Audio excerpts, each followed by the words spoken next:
এই যে দেখুন কন্টেনারটা নিয়ে যায়, এখন লোড দিচ্ছে ওই গাড়িটাতে। লোড দেওয়ার পরপরই মনে করেন না, এই যে গাড়িটা দেখতেছেন এটার কন্টেনারটা নিয়ে ওইখানে রাখি দিবে আবার।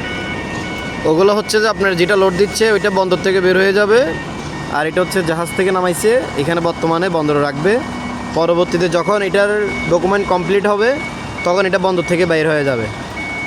এই যে দেখুন প্রসেসটা এভাবেই চলে সবসময়, 24 ঘন্টায় এভাবে প্রসেস চলতে থাকে। এই যে ওইটাতে লোড দেওয়া হচ্ছে, এই লোড দেওয়ার পরেই এটা নিয়ে নেবে। ওইটা বসাই দিয়েছে, লোড হয়ে গেছে।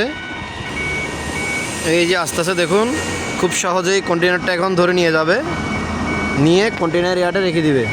পরবর্তীতে ডকুমেন্ট কমপ্লিট হইলে নিতে পারবে এটা। এই অপারেটর হচ্ছে ওইখানে, এই নিয়ে নিচ্ছে।